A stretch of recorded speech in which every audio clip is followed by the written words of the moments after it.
Assalamualaikum warahmatullahi wabarakatuh.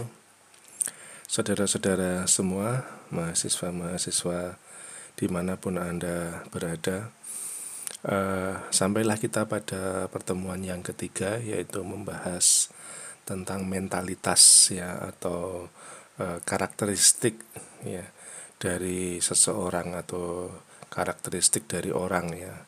Nah, sebenarnya di dalam bab 3 ini, bahwa mentalitas yang mahal harganya itu kan pasti mentalitas yang baik ya. Kalau mentalitas yang tidak mahal atau mentalitas yang tidak ada harganya itu kan mentalitas yang tidak dibina atau tidak tertempa ya.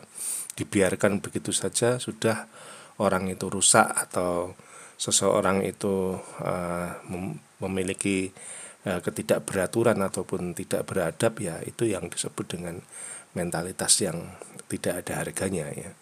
Nah, sebenarnya mentalitas yang mahal harganya ini atau mentalitas yang baik ini itu tidak hanya dibutuhkan oleh pewirausaha ya, supaya dia itu di dalam menjalani kewirausahaan atau pewirausaha itu dia memenangkan ya. Artinya memang apa yang kita harapkan di dalam bisnis itu memang tidak semulus yang kita bayangkan ya. Jadi kita membayangkan bahwa suatu usaha itu pasti jalannya mulus ya, tidak ada kendala sama sekali. Itu tidak seperti itu. Dia itu penuh onak dan duri, penuh rintangan ya, penuh ganjalan. Kadang-kadang tidak ada dukungan dari manapun, malah dicemooh. Bisa jadi seperti itu ya. Nah, kalau orang itu menempuh jalan kesuksesannya dengan berwirausaha, mentalnya tidak kuat atau tidak tertempa atau tidak disiapkan betul-betul begitu ya, maka dia akan berhenti di tengah jalan ya, seperti itu intinya. Namun mentalitas yang bagus tentu saja tidak hanya dibutuhkan oleh pewirausaha ya. Anda menjadi pegawai pun harus mempunyai mentalitas yang bagus juga kalau Anda akan menjadi pegawai yang baik ya. Jadi intinya bab 3 ini, mentalitas yang baik itu tidak hanya diperlukan ketika kita akan mandiri di dalam berbisnis atau di dalam mencari uang atau bekerja, bukan, tetapi ya dibutuhkan oleh siapapun ya, dibutuhkan oleh siapapun, baik dia itu menjadi pebisnis ya, membangun bisnisnya sendiri, ataupun ikut orang lain menjadi pegawai orang lain ya, itu akan sangat bermanfaat. Nah, menurut pemahaman saya ya, saya mempelajari kewirausahaan ini sudah lama ya, sudah tahun 90-an ya. Jadi menjadi dosen baru itu sudah mengajar, dulu namanya kewirausahaan ya, kemudian berubah menjadi kewirausahaan. Tentunya di bab 1 Anda sudah mengetahui perbedaan kewirausahaan dan kewirausahaan itu seperti apa ya. Nah, buku-buku yang kita baca atau yang kita lihat di Indonesia ini ada buku-buku lama. Buku-buku lama itu dibuat oleh orang-orang yang waktu itu sudah tua ya, dan dia mesti mensarikan karakteristik atau mentalitas orang Indonesia itu seperti apa tuh beliau mesti tahu. Ya, karena beliau tuh hidup di tahun 50-an atau mungkin di tahun 40-an ya, sehingga bisa mengarang buku itu di tahun-tahun 80, di tahun 90-an ya. Nah, di mana di saat itu ya budi luhur bangsa Indonesia itu jauh lebih baik, kalau menurut saya itu jauh lebih baik daripada sekarang ini ya. Ya, jadi zaman dulu tuh ada istilah gotong royong, zaman dulu tuh ada istilah saling mengenal, tetangga-tetangga ataupun sampai jauh itu dia masih mengenal ya. Coba Anda bayangkan saja, zaman sekarang ini orang meminta-minta di jalan ya, itu kadang-kadang dia nggak duduk loh. Orang baru nyebrang jalan aja dimintain, ini begitu ya.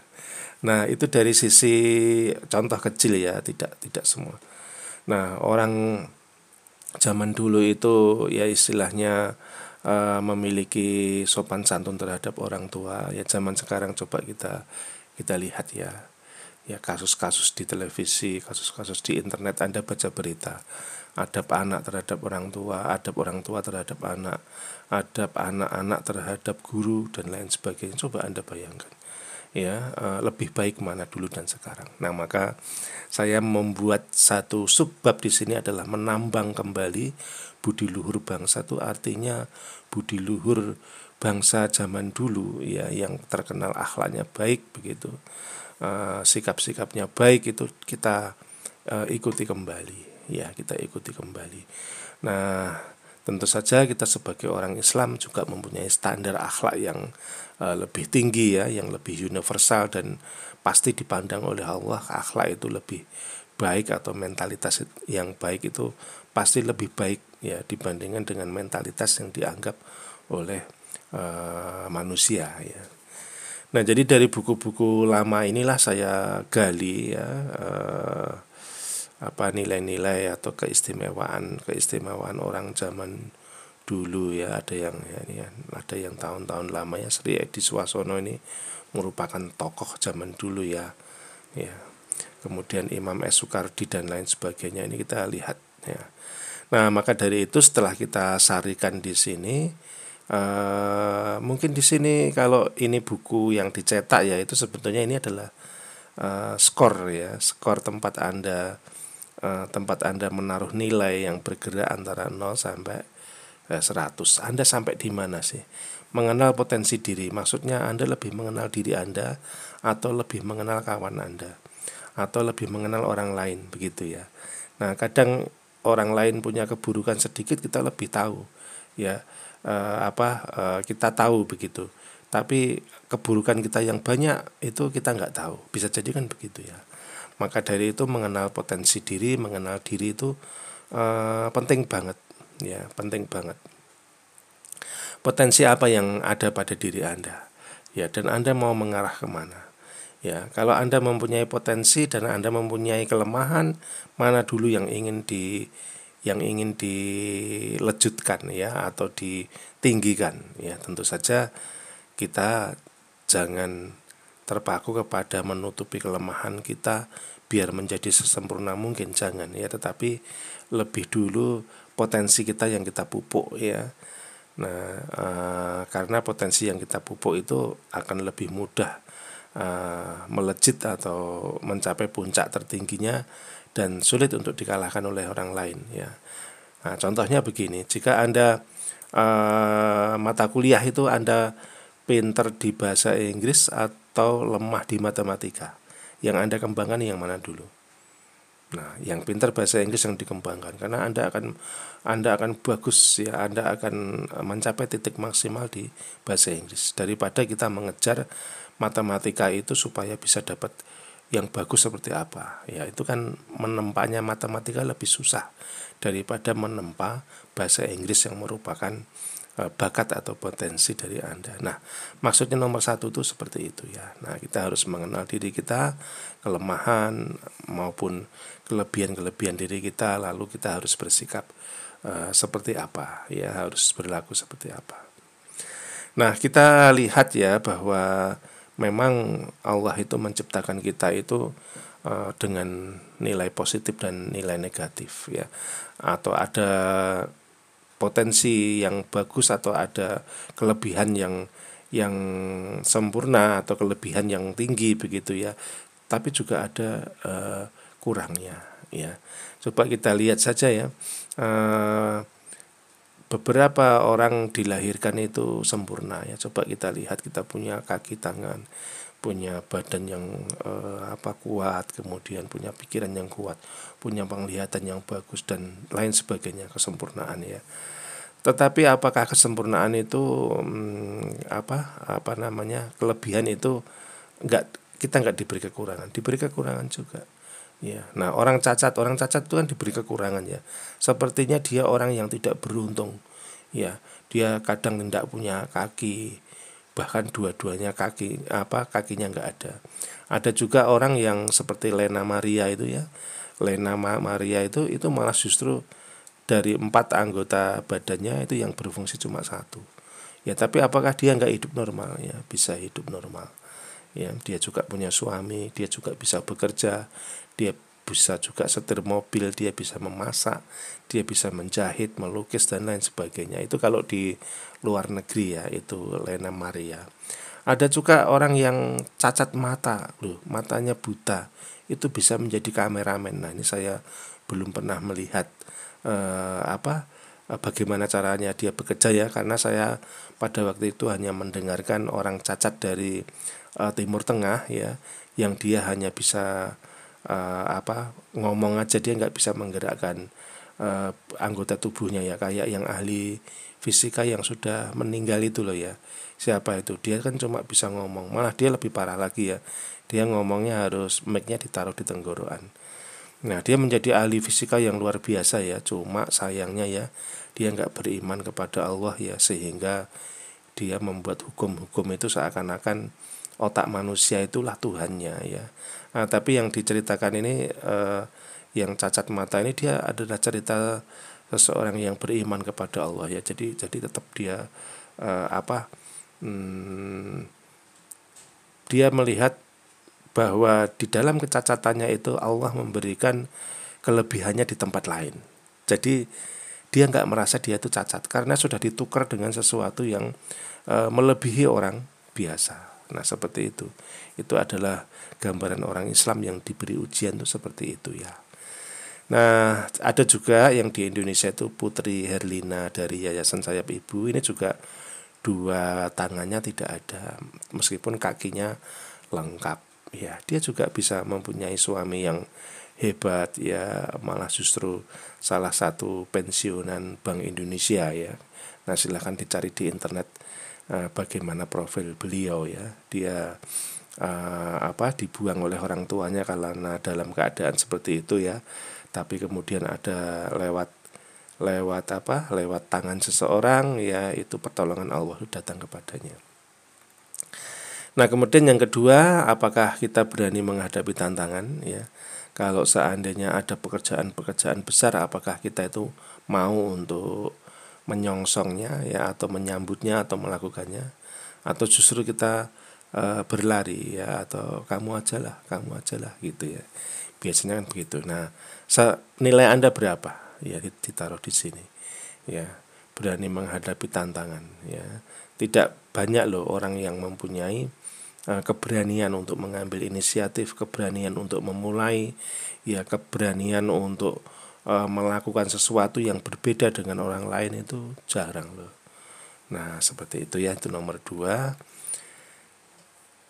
Nah, kita jangan takut ya bahwa setiap tantangan yang muncul, meskipun itu sesuatu yang sangat susah ya, tetapi pasti ada pemecahannya ya, pasti ada solusinya ya. Apalagi kan kita sebagai orang Islam itu sesuatu yang sangat sulit ya, itu kita dengan berdoa kepada Allah, maka Allah akan membantu kita ya. Doa-doanya kepada Allah juga sangat indah ya, seperti Nabi siapa itu yang ditelan oleh ikan ya. Nah, itu kan berdoanya yang ditelan di ikan ya, kemudian selama 40 hari kemudian dimuntahkan. Setelah dimuntahkan itu beliau kan lemes banget ya, karena di situ kan nggak ada makanan. Nah, kemudian itu dia Nabi itu kemudian didatangkan domba yang air susunya itu baru melimpah begitu. Kemudian kambing itu mendekat dan kemudian Nabi ini meminum susu kambing itu. Ya, Anda tahu bahwa susu kambing itu susu yang bagus ya, apalagi untuk penguatan, apalagi untuk lambung. Jadi Allah memberikan doa kepada kita, ada banyak banget. Di antaranya juga ada doa, ya Allah, janganlah Engkau tinggalkan diriku ini dalam urusanku walaupun hanya sekedip mata. Ya, itu kan doa di pagi hari. Yaitu bahwa kita itu memang segala sesuatu itu harus minta pertolongan kepada Allah. Ya, jadi dengan kemampuan kita ya, kita nanti akan menjadi lebih kuat. Nah, kemudian mental yang tangguh dan berkemauan keras ya, tidak mudah menyerah ya. Berkemauan keras tuh kalau belum selesai atau kalau belum tercapai ya, dia tidak akan berhenti Ya, nah resepnya agar tidak mau berhenti kalau belum belum kesampaian cita-citanya, ya tentu saja kita harus tahu ya, apa yang aku lakukan ini akan mendapatkan apa. Jadi Anda harus tahu target atau tujuannya itu sampai di mana. Ya, karena kalau kita nggak tahu target atau tujuannya yang kita capai itu apa, maka kita akan jadi cepat menyerah. Karena apa? Karena terlalu panjang. Yang ingin Anda capai itu jaraknya seberapa, Anda nggak bisa mengira-ngira ini sudah mau sampai apa belum ya, maka akan cepat mendatangkan keputusasaan gitu ya. Nah itu, apakah Anda termasuk orang yang mudah menyerah ya, atau Anda gigih ya, dari konsisten ya, misalnya dari semester 1 sampai sekarang Anda tetap belajar dengan baik dan sebagainya ya, untuk mencapai tujuan agar cepat lulus kuliah dengan nilai yang sangat bagus, misalnya begitu ya. Nah, disiplin ini termasuk ya, Anda bangun jam berapa, terus kamar Anda posisi saat ini seperti apa. Ya, kalau Anda pergi tuh kamarnya masih berantakan atau kamarnya sudah rapi. Ya, kemudian sepatu Anda bagaimana, bersih dan rapi tidak, motor Anda kotor atau tidak, nyuci sendiri apa dicuciin. Ya, sering macet enggak, sering kedapatan macet enggak motor Anda itu. Nah, kalau macet kan berarti sering tidak perhatikan ya, dinaikin aja terusnya. Nah, seperti itu adalah satu ukuran ya, satu ukuran di mana seseorang itu disiplin atau tidak ya di dalam mengatur kehidupannya ya. Nah, hemat dengan pelit itu beda ya. Hemat itu ya, apa namanya, segala bentuk pengeluaran yang tidak berguna dia nggak mau, tapi kalau berguna dia mau keluar uang gitu ya. Tapi kalau pelit itu berguna atau tidak berguna nggak mau keluar uang, nah itu kan beda ya. Nah, cermat itu berarti hati-hati ya terhadap penggunaan uang itu ya, dan tepat ya supaya mendatangkan keuntungan. Nah, seperti itu. Kemudian keterbukaan ini adalah keterbukaan terhadap kritik ya, di mana metode kita atau cara kita itu belum tentu yang terbaik, maka ada saran ataupun ada ilmu dari orang lain, itu kita selalu membuka diri ya. Itu kasusnya adalah kasus jam tangan Swiss dan jam tangan Jepang itu ya. Nah, kan orang yang paling terkenal bikin jam kan Swiss ya. Nah, karena saking terkenalnya mereka tuh nggak mau ada ide baru ya, ide baru tentang apa namanya, jam itu harus tebel, harus ada gerigi-gerigi. Nah, pada waktu itu ditawari jam itu yang tipis, yang modis ya, harus pakai baterai, pakai apa ya namanya ya itu ya, istilahnya pakai baterai itu, bukan yang otomatis ya, bukan yang otomatis. Kalau otomatis kan masih tebel-tebel. Nah, itu ahli-ahli jam pada nggak mau. Akhirnya Jepang tahu, kemudian ahli tersebut dipanggil ke Jepang dan kemudian minta diajarin ya mekanismenya bagaimana, dan akhirnya di Jepang itu muncullah jam-jam tangan Seiko, Citizen ya, kemudian dan yang lain-lain ya, sehingga pangsa pasar Jepang itu malah justru mengalahkan pasar Swiss ya, misalnya Mido ataupun Rolex gitu ya. Dia memang harganya mahal sih ya. Nah, tapi paling tidak pangsa pasar mereka tergerogoti dengan adanya jam tangan yang yang digerakkan oleh baterai ya. Nah, jadi kita harus menerima ya, satu ide atau terbuka terhadap pendapat-pendapat orang lain ya. Kalaupun nanti kita nggak mau pakai ya nggak apa-apa juga, tapi dengerin dulu ya, disimak dulu, dipelajari dulu ya, siapa tahu tuh nanti lebih bagus ya. Nah, seperti itu ini kasusnya jam tangan ya. Nah, kejujuran ini ya, banyak sekali yang banyak berbuat bohong ya. Di dalam buku saya ini saya tulis beberapa pengalaman saya melakukan satu perjalanan bisnis ya. Kemudian banyak orang yang berbohong, banyak orang yang menggunakan klenik untuk kelancaran bisnisnya dan lain sebagainya. Banyak sekali orang yang mudah sekali berkata bohong hanya untuk meyakinkan orang ya dan mau membeli. Nah setelah itu orang itu akan menjadi menyesal ya. Nah jangan seperti itu ya. Nah kejujuran ini sangat penting sekali ya. Sebagaimana Rasulullah juga mengajarkan kepada kita untuk berbuat jujur dalam bisnis ya, dalam hal apapun ya, terutama di sini adalah dalam hal bisnis. Nah percaya diri ini kita harus pupuk ya. Kenapa kita harus lebih rendah dengan orang Cina? Kenapa kita itu harus lebih rendah dengan bangsa-bangsa lain ya? Orang Indonesia juga sama kok, sama-sama manusianya, sama-sama makan nasinya gitu ya. Mungkin makanannya berbeda ya, tapi paling tidak itu kan kita sama-sama manusia yang bisa dididik ya. Banyak kok orang-orang Indonesia yang hebat di luar negeri ya. Cuma orang-orang Indonesia yang hebat di Indonesia itu agak berkurang. Kenapa ya? Mungkin karena sistem di Indonesia ini tidak memberikan tempat yang kondusif ya, bisa jadi seperti itu ya. Nah, jadi percaya diri aja, kalau orang lain bisa, Anda juga pasti bisa ya, karena tidak ada bedanya ya. Ini komitmen aja ya, tadi tidak mudah berubah arah ya, kita biar cepat selalu on the track ya. Jadi tidak mudah berubah arah ya, apalagi dengan pendapat-pendapat oleh orang lain atau perilaku orang lain, sehingga kita perilakunya menjadi berbeda ya. Nah apalagi perilaku yang menyimpang dari track, wah itu berbahaya sekali. Nah modal kecil hasil besar ini maksudnya bukan satu mentalitas kita itu selalu mata duitan atau selalu apa-apa harus diukur dengan untung, tidak ya, tetapi lebih mengarah kepada pertimbangan yang sangat logik ya, pertimbangan yang sangat logik atau pertimbangan yang masak gitu ya. Jadi kita tidak mudah untuk menerima sesuatu ya, mengambil peluang dengan cepat ya, tanpa harus mempertimbangkan hasil ya. Jadi sebetulnya ini adalah lebih ke arah rasional ya, mentalitas yang rasional gitu.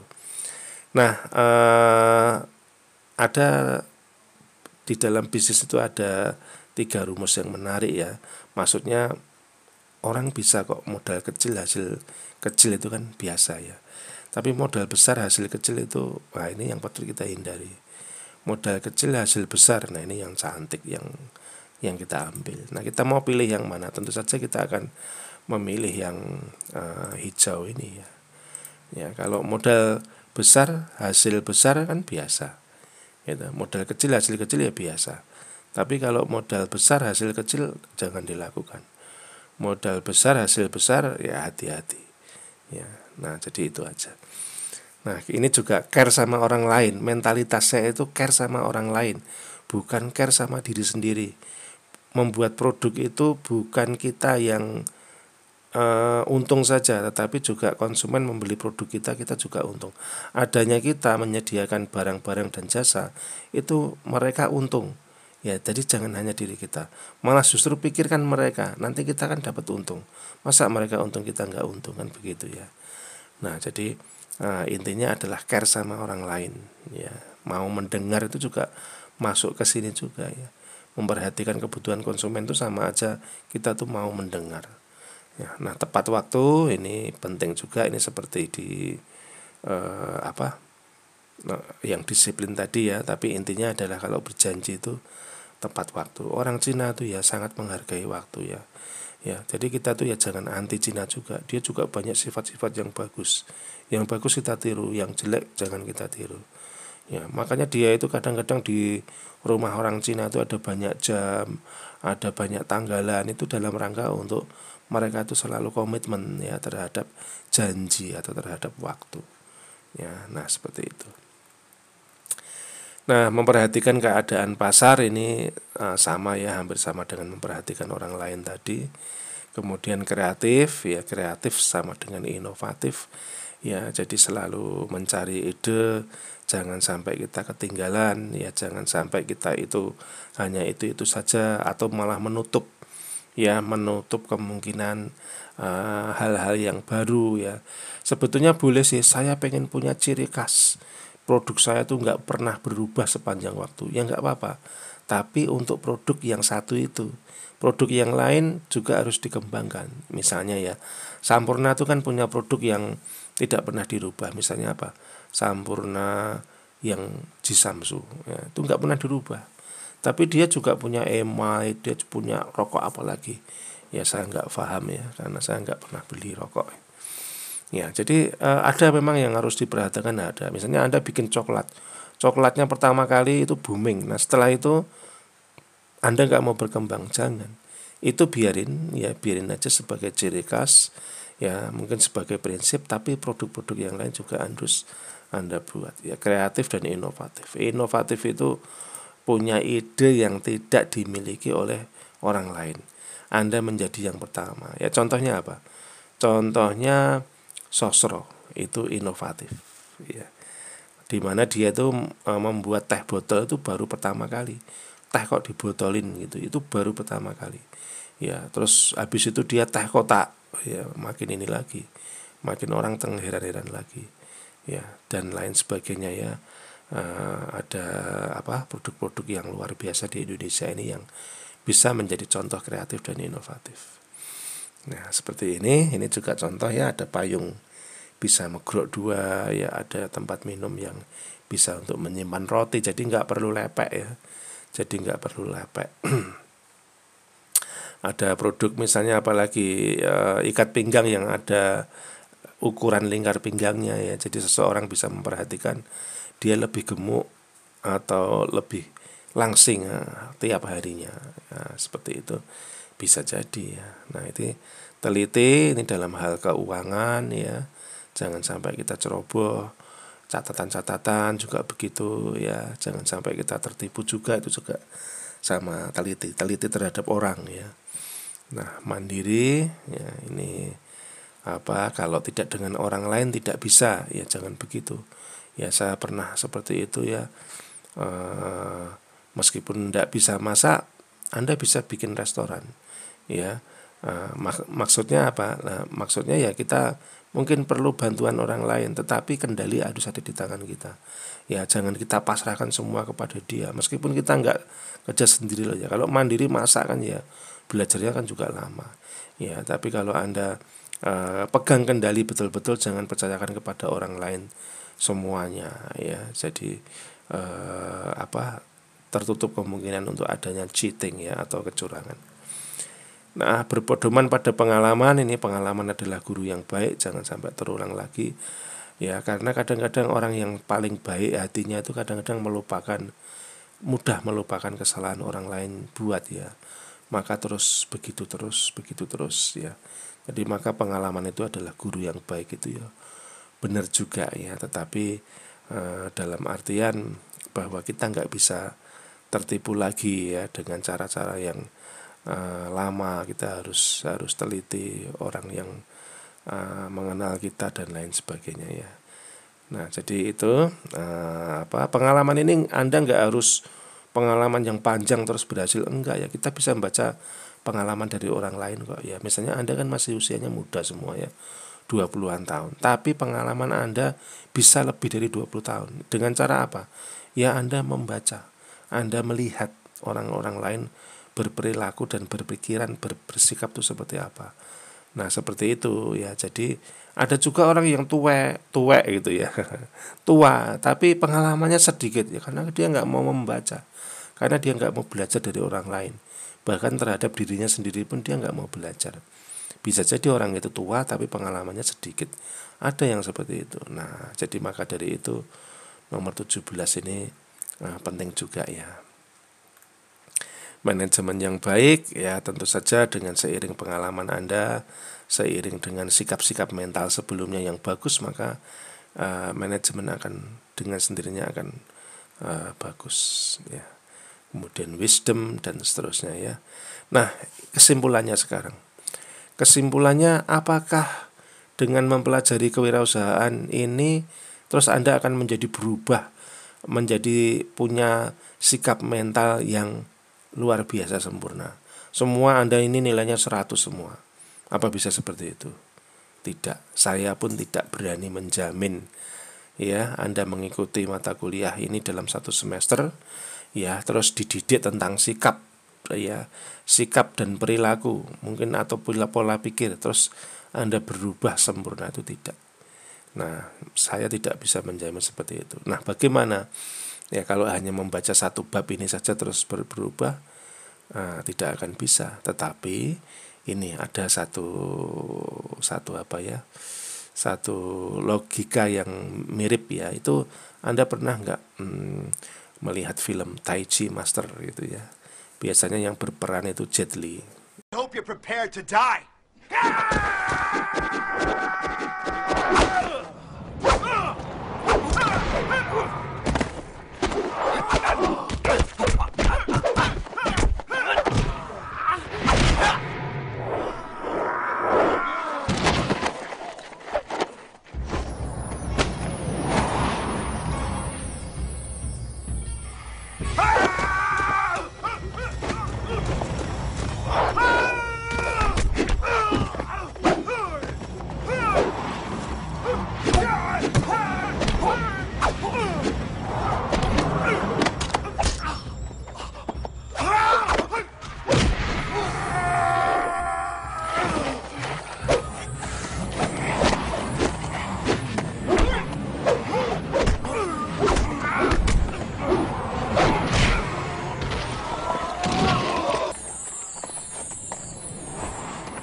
Here to dance?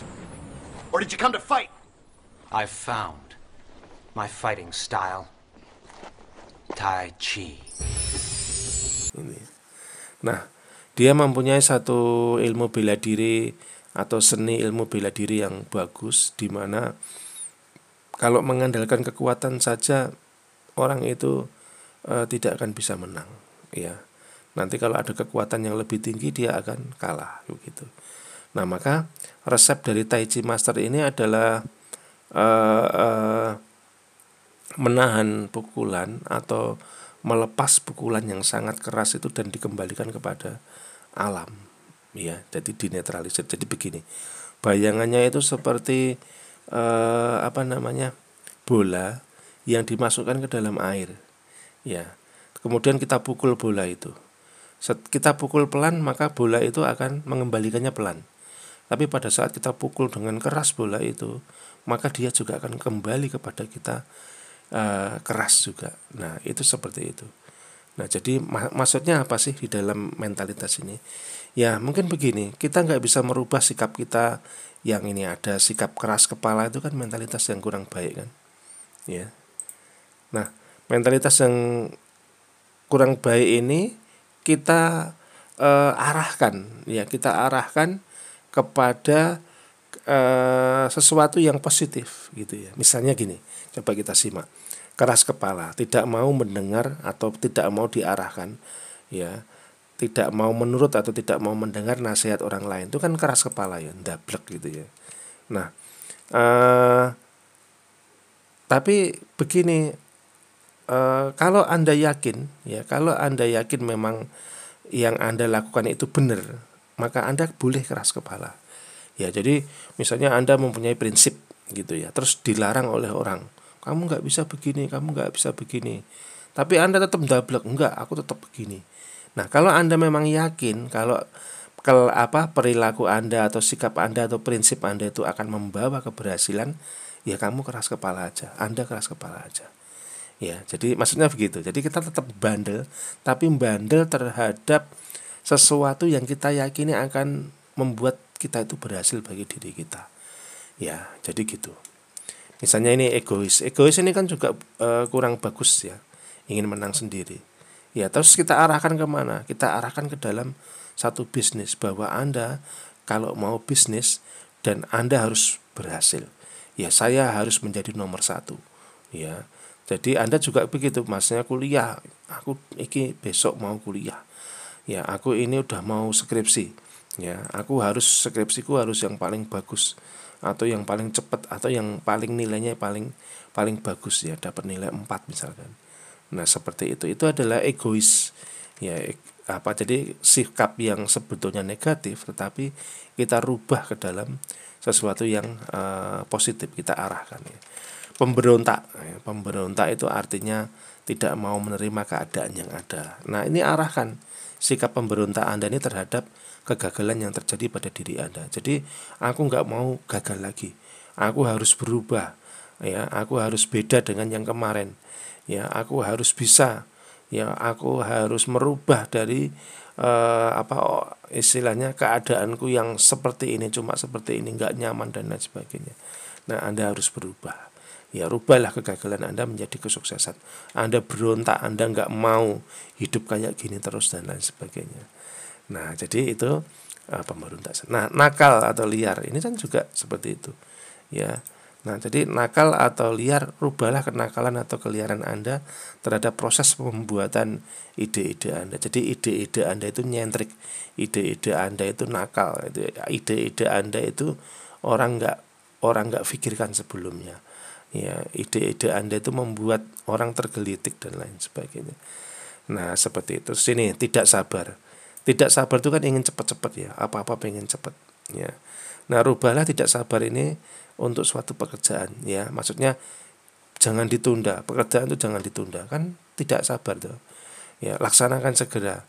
Tidak sabar untuk membesarkan bisnis Anda, tidak sabar untuk pengen cepat berhasil, tidak sabar untuk membahagiakan orang tua Anda, tidak sabar untuk berbuat kebaikan dan lain sebagainya. Nah, seperti itu.